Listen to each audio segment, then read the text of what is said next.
جھوٹا ہو. کاذب کہتے ہیں جھوٹ بولنا، کذاب کہتے ہیں جو سب سے بڑا جھوٹا ہو. اور یہ الفاظ کن کو کہہ رہے ہیں؟ یہ نبی کریم صلی اللہ علیہ وآلہ وسلم کی شان اقدس میں کہہ رہے ہیں. اور یقیناً یہ فکرے اور الفاظ آپ کے دل کو جا کے لگتے تھے. قرآن مجید میں جیسا کہ آیا ہے وَلَقَدْ نَعْلَمُ أَنَّكَ يَضِيقُ صَدْرُكَ بِمَا يَقُولُونَ. اے میرے پیارے پیغمبر، میرے محبوب، آپ اپنے دل میں کیوں گھٹ رہے ہیں؟ اپنے دل کو، اپنے سینے کو کیوں بھینچ رہے ہیں ان باتوں سے جو یہ لوگ آپ کو کہہ رہے ہیں؟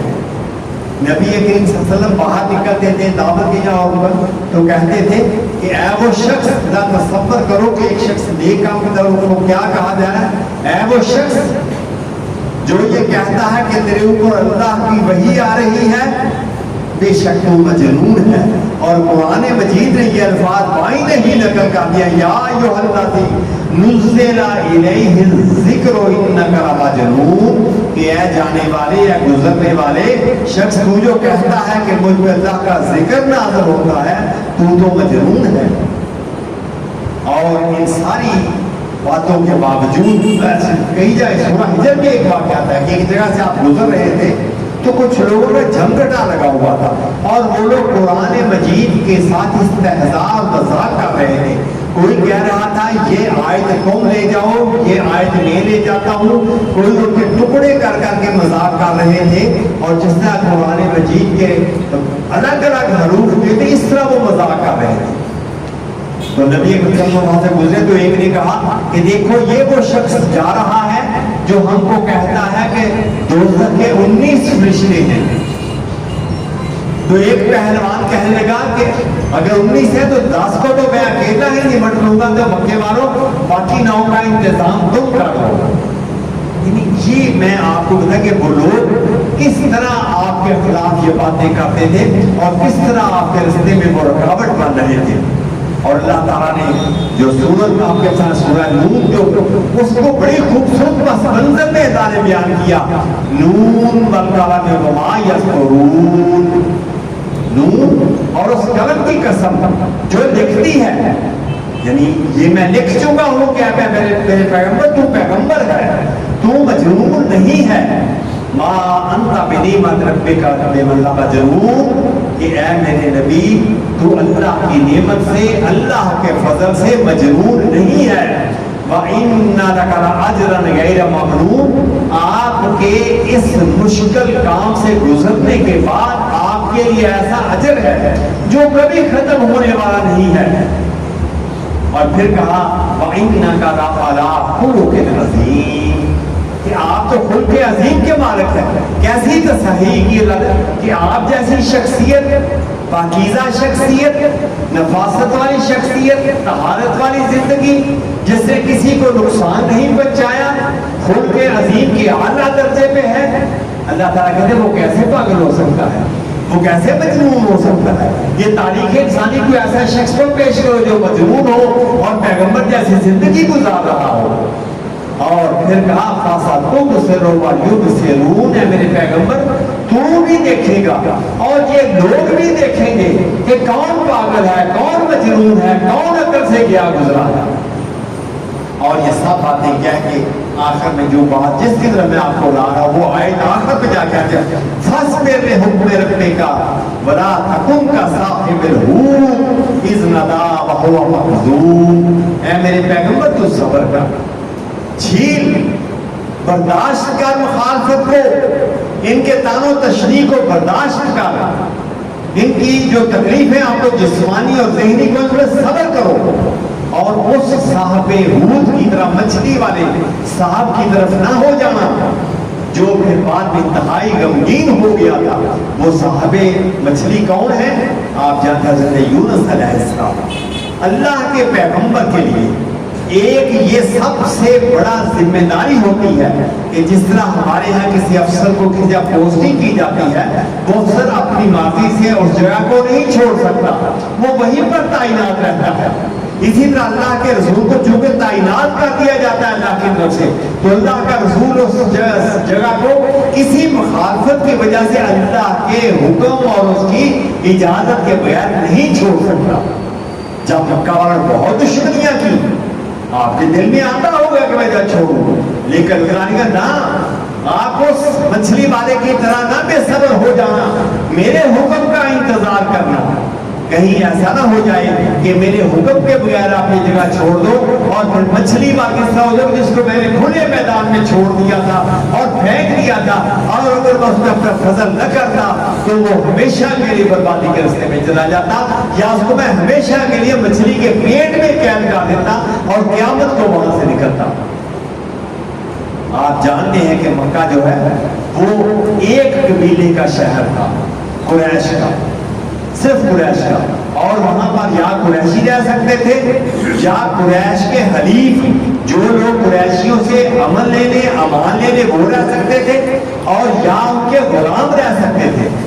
غلاموں کے حقوق کوئی نہیں تھے، حلیف جو تھے وہ جو امان دیتا تھا، جو کفیل ہوتا تھا، اس کے رحم و کرم پہ ہوتا تھا، وہ چاہتا تو رہنے دیتا، چاہتا تو نکال بھی دیتا تھا۔ ایک شخص بڑا نیک تھا، یمن کا رہنے والا تھا، ان کا نام یاسر تھا۔ ان کو کہیں خواب میں ایک چیز آئی کہ آپ یہاں سے مکہ کی طرف چلے جاؤ، وہاں ہدایت کا سرچشمہ ہے، تم ہدایت کے سرچشمے سے اپنے آپ کو سیراب دو۔ اس نے مکہ میں آئے تو ابو جہل کے چچا سے امان طلب کی، وہ شریف النصاری تھا، اس نے امان دے دی، وہ مکہ میں رہنے لگے۔ وہ ان کی ایک کنیز بھی تھی جن کا نام سمیہ تھا، وہ لوٹی تھی، تو یاسر نے اس مالک کی اجازت لے کر سمیہ سے نکاح کر دیا۔ ان سے اللہ تعالیٰ نے ایک بیٹا بھی دیا جو عمار ہے۔ وہ شخص فوت ہو گیا، اب اس کا سربراہ ابو جہل بن گیا، سمجھدار ہے۔ اس طرح یاسر، سمیہ اور عمار ابو جہل کی سرپرستی میں آ گئے۔ اب یاسر نے اللہ کے رسول کے نبوت کو تسلیم کر لیا، سمیہ نے بھی تسلیم کر لیا۔ اب ابو جہل کی ذات ماننا اور بدترین روش دیکھو کہ اس نے دونوں کو پہ اتنے ظلم کیے کہ تاریخ اس طرح کے مسالے پیش کرنے سے تکلیفوں کی کثرت ہے۔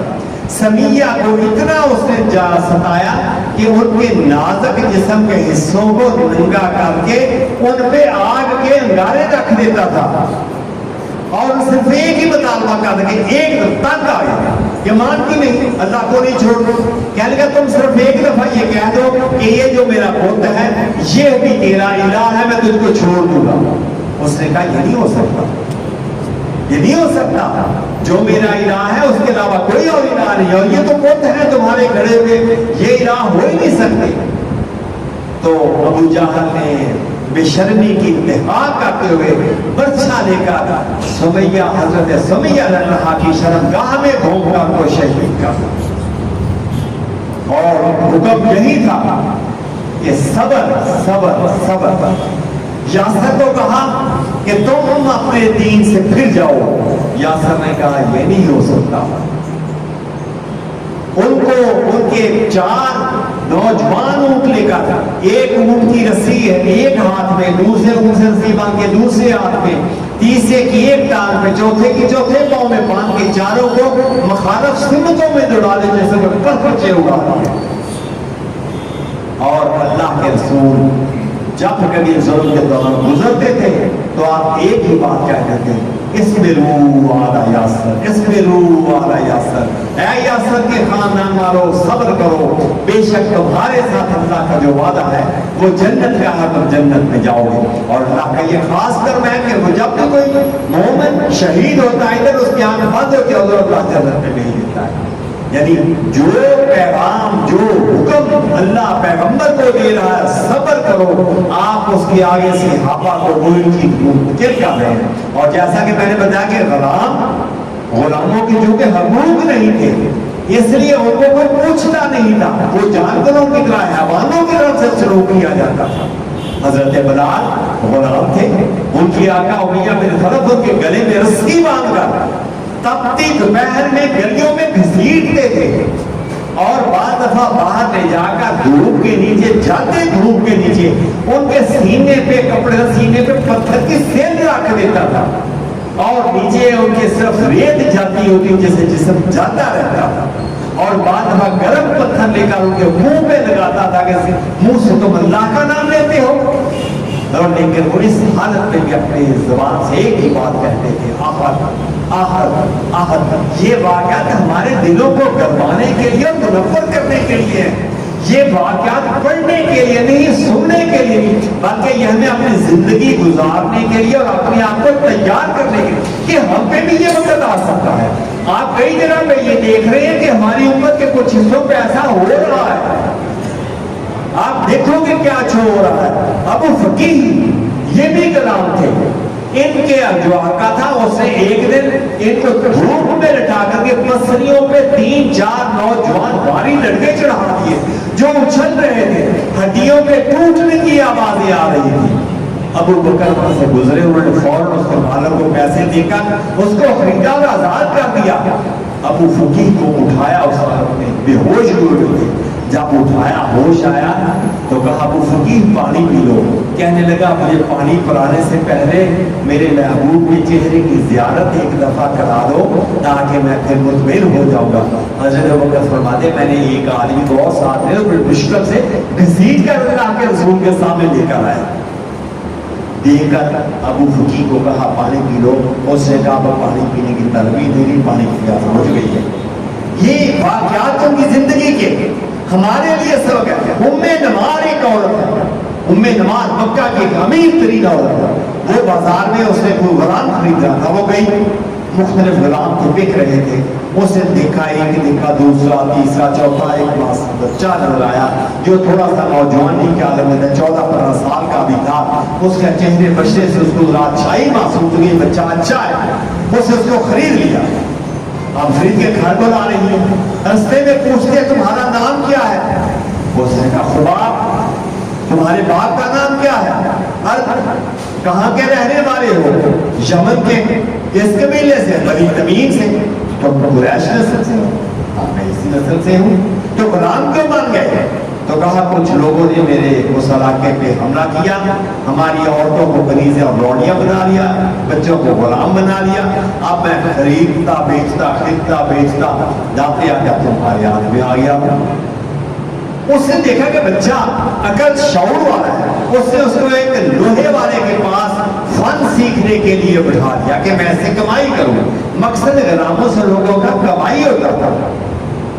وہ خباب نے بڑی محنت سے فوری طور پہ بھی یہ فن سیکھ لیا اور تلواریں اور تیر بنانے لگے۔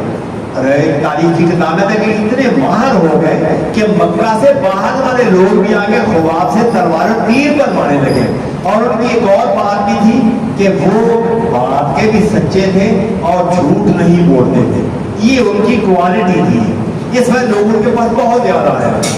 تو خباب سوچ رہی ہے ایک رات کو کہ یہ زندگی کیا ہے، کیسی جاہلانہ زندگی، ہم پتھروں کے آگے سجدہ کرتے کرتے گزر رہے ہیں، اسی آگے میں سو گئے۔ تو ان کو بھی خواب میں ایسے محسوس ہے، کہہ رہا ہے کہ نور تو روشن ہو چکا ہوا ہے۔ یہ ایک سے پوچھا، کسی کہا کہ محمد نام کے شخص ہے صلی اللہ علیہ وسلم، وہ کوئی نیا سبق دے رہے ہیں۔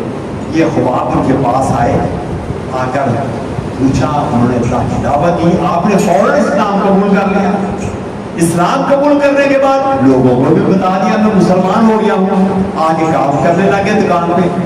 اس کی ماں کا کوئی بتا کہ میرے ماں کو، اس نے اپنے بھائی سبا عبدالعزیٰ کو بھی ساتھ لیا، کچھ لوگوں کو ساتھ لیا، دکان پہ آ گیا۔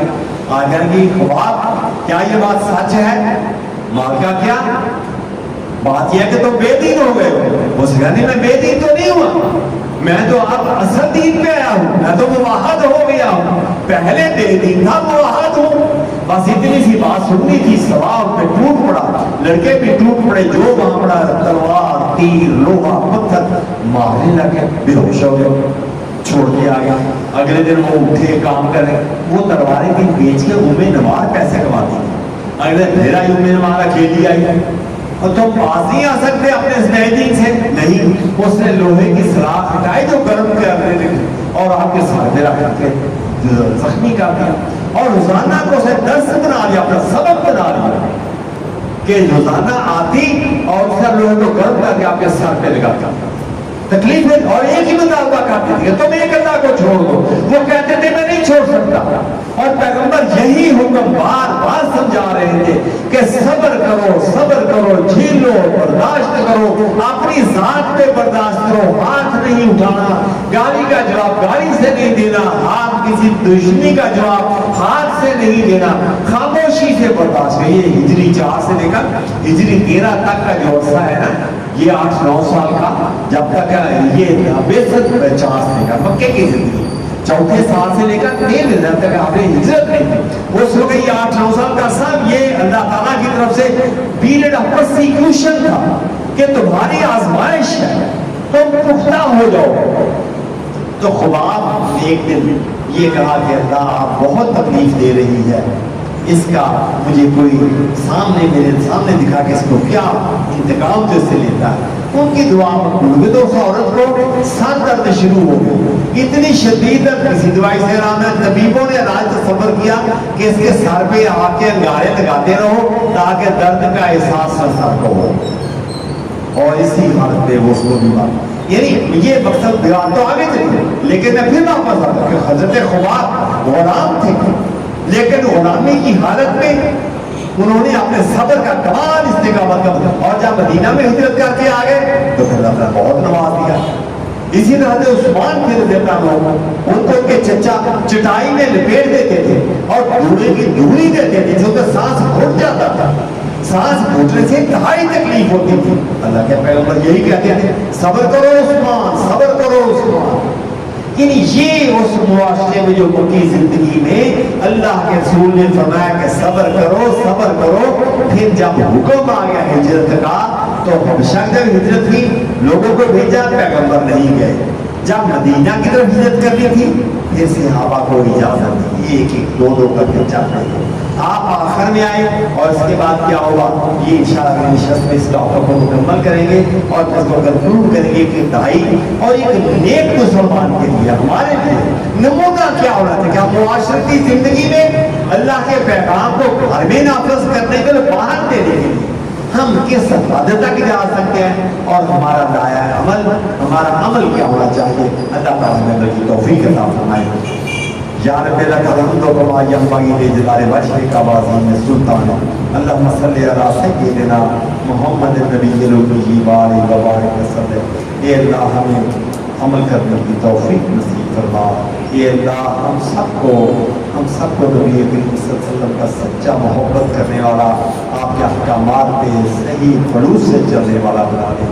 اے اللہ ہمیں ایسے سچے مسلمان بنا دے جو یاد تیرے حضور جب کھڑے ہوں تو اللہ تو ہمارے نامہ اعمال کی وجہ سے تو ہم کو یہ نہ کہے یہ میرے پیغمبر کے امتی ہیں اور کیا اعمال لے کر آ گئے ہیں۔ اے اللہ تو ہے جو ہماری غلطیوں کو کمیوں میں پردہ ڈال سکتا ہے۔ اے اللہ ہماری کمزوریوں کو دور فرما دے، ہماری خطاؤں کو معاف فرما دے، ہمارے دلوں کو اسلام کے نور سے روشن فرما دے، قرآن کریم کے نور سے روشن فرما دے، پیغمبر کی سیرت سے روشن فرما دے، ہماری مشکلات کو دور فرما، گھریلو اور بازاری اور معاشرتی زندگی امت کی مشکلات کو دور فرما۔ اے اللہ ہم سب کو اپنے جناب سے رزق کثیر، رزق طیب عطا فرما، اور ایسا رزق عطا فرما جو ہمیں گمراہ نہ کر سکے، تیری مخلوق ہی کام آئے۔ سبحان ربک رب العزت عما یصفون وسلام علی المرسلین والحمد للہ رب العالمین۔